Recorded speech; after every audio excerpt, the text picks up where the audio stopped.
I would now like to introduce Thomas Dobson, Digitisation and Collections Officer, to introduce our honorary graduate.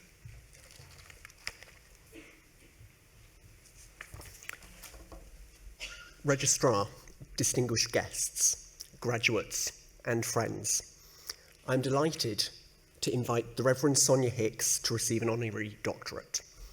Sonia is a British Methodist minister and has a long and distinguished career within the Methodist Church.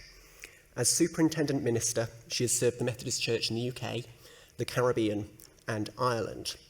She was also elected to serve as President of the Methodist Conference in 2021, as well as being the first black woman to hold the post. Born and raised in London, Sonia comes from a long line of Methodist local preachers in Jamaica. In the early 1990s, she went on to train at the Queen's Theology College in Birmingham. In her ministry, Sonia celebrates diversity and has a strong sense of social justice.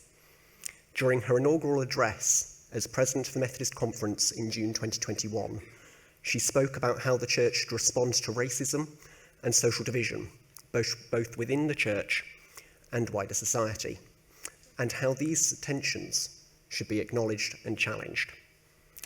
It was during Sonia's presidency that the Methodist Church voted to change the definition of marriage to a lifelong union in body, mind and spirit of two people who freely enter it. This allowed the church to celebrate and recognise the commitment of unmarried, cohabiting couples, and for weddings to be conducted between same-sex couples. In March last year, Sonia came to Oxford to open the city's newly renovated and expanded Wesley Memorial Church. The university's connection with Methodism also continues, with a Methodist minister as part of our multi-faith chaplaincy team, and our Centre for Methodism and Church History, both of which are based at Harcourt Hill. And so, it is a pleasure and an honour to invite the Rev Sonia Hicks to receive her Honorary Doctorate and address us all.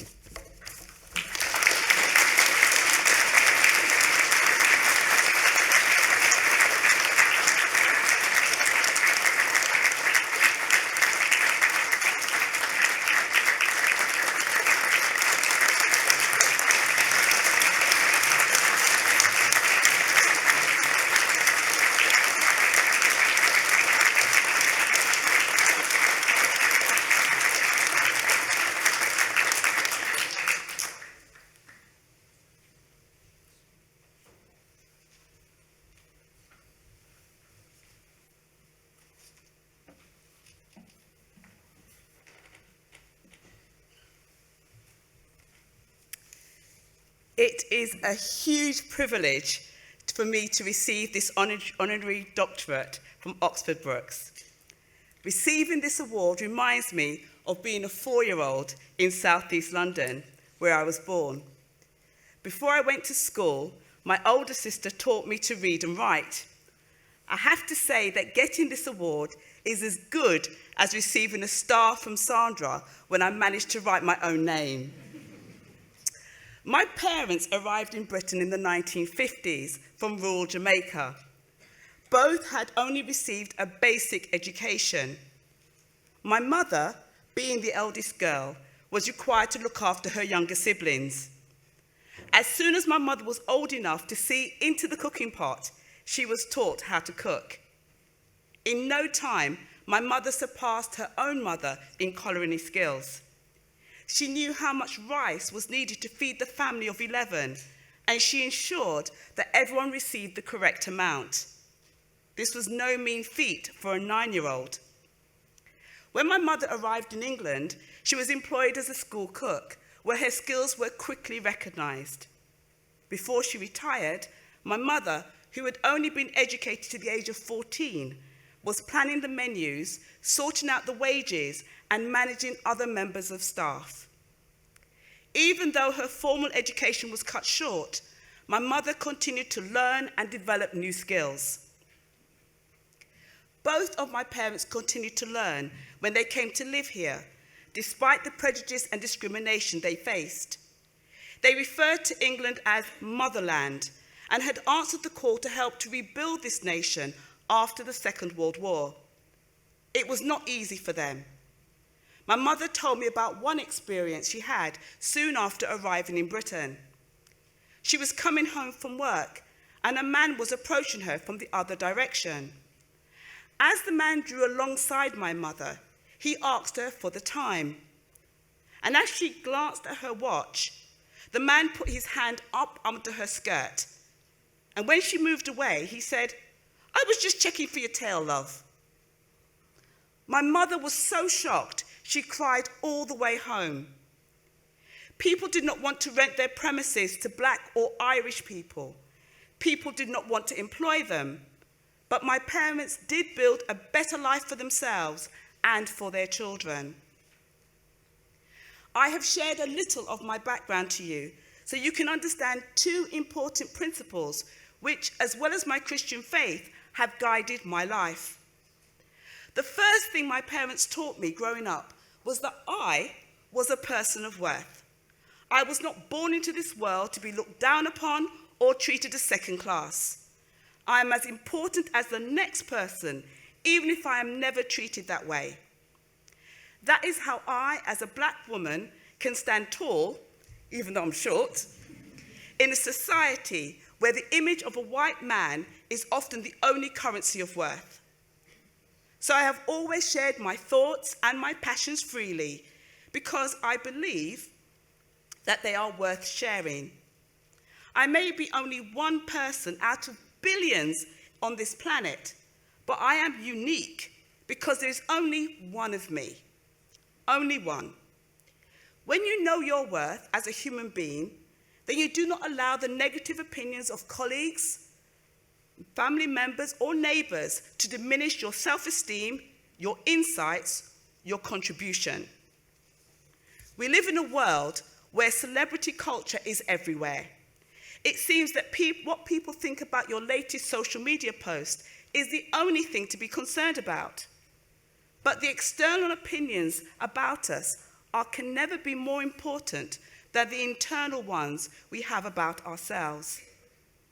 There is only one of you, only one, and you are all very special. The second guiding principle is to value people despite the societal labels that we are forced to wear. There is beauty and worth in all of us, wherever we are born, no matter where we have been educated, whatever we look like, no matter our sexuality.